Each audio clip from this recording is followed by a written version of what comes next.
আমার আত্মগোপনে যাওয়ার ঘটনাটা একটু জানেন নি, আপনারা অনেকেই হয়তো জানেন না, জানার আগ্রহ আছে। 2018 সালের 5ই আগস্ট তখন নিরাপদ সড়কের আন্দোলন চলতেছে। ওই দিনই ফটোগ্রাফার শহীদুল আলম গ্রেপ্তার হন।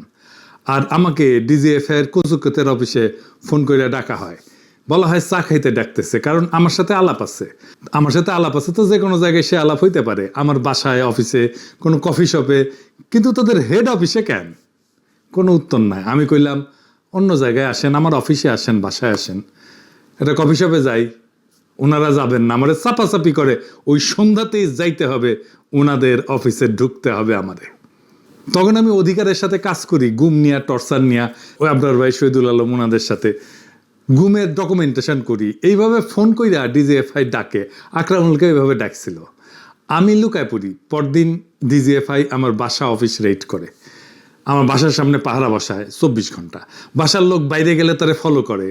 যাই হোক, 5 মাস আমি নানা জায়গায় লুকায় থাকি। এই ছবিটা আমার পরিবারের সাথে শেষ ছবি দেশে। আগের দিন 4 আগস্ট আমার বাবার সাথে আর শেষ দেখা হয় নাই। ওই ছবি তোলার পরে আমার নানার টুপি পড়া মৌলানা বেশে ছবি, দাড়িওয়ালা ছবি দেখেছেন না আপনারা অনেকে, ওই সব সেই টাইমের ছবি। আমার নিয়ে বিখ্যাত পত্রিকা টেলিগ্রাফ স্টোরি করে ওই অগাস্ট মাসে। আমার দুনিয়ার কাছে প্রমিনেন্ট ব্লগার হিসেবে পরিচয় করায় দেয়। ভয়েস অফ আমেরিকা ছাপে, আরও অনেকেই ছাপে। যাই হোক, তারপরে 5 মাস পরে আমি ব্যাংকক হইয়া প্যারিসে আসি। এই আলাপ আর দীর্ঘ করি না, আমি সেই কষ্টের যন্ত্রণার ইতিহাস আপনাদের বলতে চাই না, কিন্তু আমি ভয়াবহ সময় পার করছি। সব কিছু শেষ হয়ে গেছে। আমার বাংলাদেশের সমস্ত ক্যারিয়ার ডুম হয়ে গেছে। বাংলাদেশে একটা ব্যবসা ছিল, খুব ভালো ব্যবসা ছিল, সেটা ধ্বংস হয়ে গেছে। এইখানে চলতে পারি না, অনিশ্চিত ভবিষ্যৎ, কি করব, কোথায় থাকবো, এ বয়সে চাকরি খুঁজে পাবো কিনা জানি না। একের পর এক চাকরির দরখাস্ত করি, ডাকে না। ফার্নিচারের দোকান আছে না, এই খেয়া, আপনারা চেনেন, সেখানে ফর্কলিফট অপারেটরের চাকরিতে অ্যাপ্লাই করেছিলাম, সেখানেও নেয় নাই। বলছে এই চাকরি তুমি করবা না। কত রকম মানুষ কতভাবে সেই চরম ভালনারেবল টাইমে আমার প্রতারণা করছে, তার হিসাব নাই। এর মধ্যে আমার বগুড়ার আর ঢাকার বাসায় নিয়মিত পুলিশ হানা দেয়, একের পর এক মামলা দিতেছে, ভয়ঙ্কর ভয়াবহ অবস্থা। যাই হোক, এসব বললাম যে এই টাইমটা ছিল আমার জন্য একটা রোলার কোস্টার রাইডের মতো। আপনি যখন সবচেয়ে ভালনারেবল, সেই সময় আপনি রোগাক্রান্ত হন। আপনি যখন সবচেয়ে দুর্বল, আপনার রোগ প্রতিরোধ ক্ষমতা যখন সবচেয়ে কম, তখন আপনাকে ব্যাকটেরিয়া ভাইরাস আক্রমণ করে। আমারও করেছে, হ্যাঁ, সোশ্যাল ব্যাকটেরিয়া, সোশ্যাল ভাইরাস এই সমাজের। তবে আমার ওইসব টাইম পার না হইলে আমি কখনোই ভবিষ্যতের জন্য তৈরি হইতে পারতাম না, আজকের জায়গায় আসতে পারতাম না, এটাও ঠিক। যাই হোক, আমার এই জার্নিতে আমি কি কি শিখলাম, আর কিভাবে হাসিনা উৎখাতে ভূমিকা রাখলাম, কেন রাখলাম, কোন তরিকায় রাখলাম, সেইটা এবার একটু আলাপ করি। আমার এই জার্নিতে সবচেয়ে বেশি যে উপকার হয়েছে তা হইতেছে, আমি তো নাস্তিক ছিলাম, একদম পার নাস্তিক। সেইখান থেকে আমি বিশ্বাসীতে পরিণত হয়েছি। আমি সৃষ্টিকর্তার দিব্য উপস্থিতি আমার মধ্যে টের পাই। এটা কত বড় উপহার মানুষ হিসাবে, তা অবিশ্বাসীরা কখনো বুঝবে না। আমার মনে কোনো মৃত্যু ভয় নাই, আমার কোনো কিছু পাওয়ার আকাঙ্ক্ষাও নাই সৃষ্টিকর্তার সন্তুষ্টি ছাড়া। আর আমি জানি, আমি যদি মানুষের, মানব সত্তার, দেশের সামান্যতম উপকার করতে পারি, এই দুনিয়ায় সৃষ্টিকর্তা আমাকে রক্ষা করবেন। কথাটা সত্য। আমাকে মাটিতে হুতায় ফেলার চেষ্টা করছে একজন না, একাধিক মানুষ। কতজন? বাঙ্গু সুশীল, বাম, হিন্দুত্ববাদী, সো কল্ড সেকুলার, নাস্তিক, আওয়ামী লীগ, কেউই পারে নাই। আমি জানি পারবেও না। আমি এই অ্যাক্টিভিজমে আবিষ্কার করলাম বাংলাদেশের সবচেয়ে বড় সংকট, সেটা হইতেছে বাংলাদেশকে একটা রাষ্ট্র হিসেবে গড়ে উঠতে দিতে চায় না কে? ইন্ডিয়া। তার অখণ্ড ভারত কল্পনায় বাংলাদেশ তার অংশ। এটাই আমাদের বিপদ। সেই বাংলাদেশ অংশকে সে আদর্শিকভাবে পদানত করবে, অথবা এমন শাসক রাখবে যে তার অনুগত। এটাই হাসিনার শাসন। আর সেই শাসন একটা ফ্যাসিস্ট শাসন হয়ে উঠবে, কারণ সেটা সংখ্যালঘুর শাসন।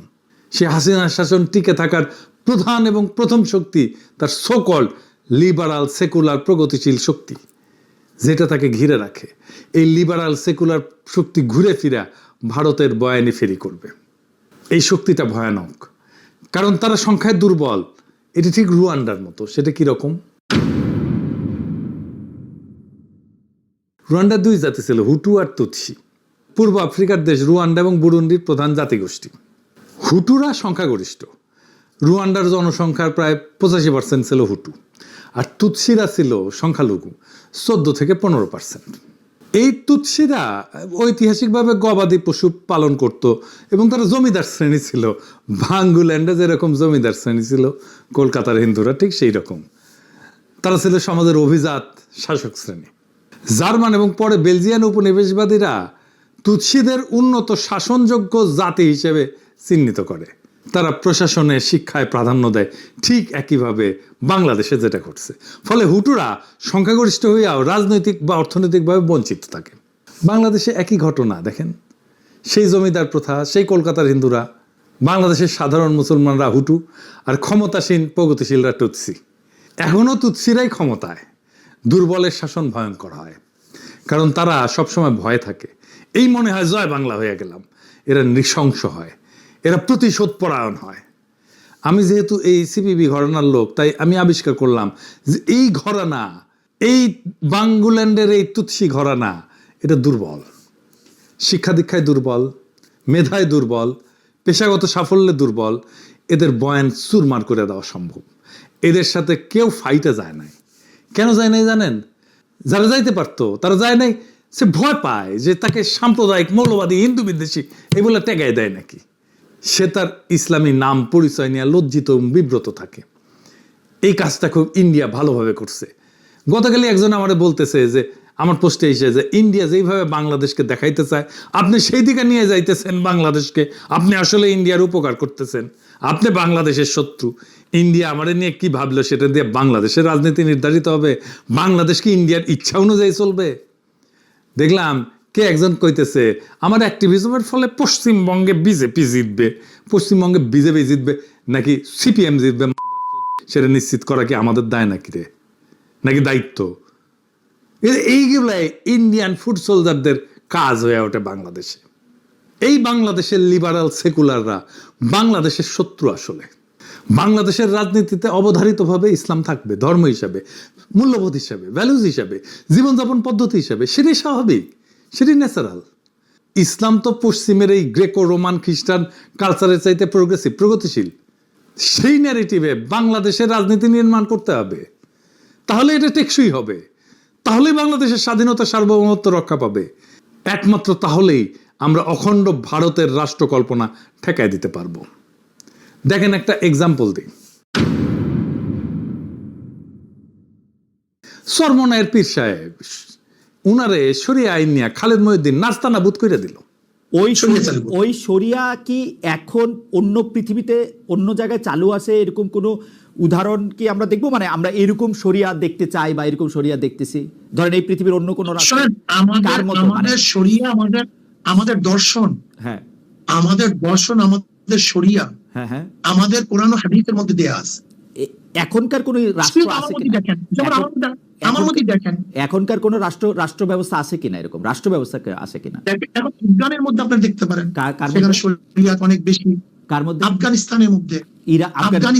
আফগানিস্তানের মধ্যে। আপনি আফগানিস্তানের মতো একটা বাংলাদেশ বানাতে চান? হ্যাঁ, বানাতে চাই। আর ইরানের মতো? দেখেন, ইরানের ব্যাপারটা হলো, যেখানে ইরানের যদি ভালো ভালো যে দর্শনগুলি আছে, ইরানের যে ভালো দর্শন, ওকে, যেটা শরিয়াতে সাংঘর্ষিক না। আমেরিকার যে ভালো দর্শন, শরিয়াতে সাংঘর্ষিক না। ইংল্যান্ডের কোনো ভালো দর্শন, শরিয়াতে সাংঘর্ষিক না। রাশিয়ার কোনো ভালো দর্শন, যেটি ইসলামের সাথে সাংঘর্ষিক না। এরকম জনগণের স্বার্থে। ওকে ওকে, তাহলে আমি মোরলেস মনে করতেছি যে আফগানিস্তানে এখন যে শরিয়া ভিত্তিক রাষ্ট্র ব্যবস্থা চালু আছে, আপনি বাংলাদেশে আপনারা যদি নির্বাচিত হন তো সেরকম একটা শরিয়া ভিত্তিক রাষ্ট্র ব্যবস্থা চালু করতে চান, তাই তো? এই হইতেছে বাংলাদেশের সেকুলার স্ট্যাবলিশমেন্ট, যে শরিয়া আইনকে একটা পরিত্যাজ্য ভয়ঙ্কর আইনি ব্যবস্থা হিসেবে দেখাইতেছে। সেকুলারদের এই পুরা ন্যারেটিভ, এবং চরমনায়ের পীর সাহেব দাঁড়াইতে পারলেন না আর্গুমেন্ট নিয়ে। সেকুলারদের এই পুরা ন্যারেটিভ ভেঙে দিতে হবে। বাংলাদেশের 82% মানুষ শরিয়া আইন চায়, তো এইটাকে কি আপনি গণ অভিপ্রায় বলবেন না? কিন্তু এইটা নিয়ে ইসলামী রাজনীতি যারা করেন তারাও কথা বলতে ভয় পান।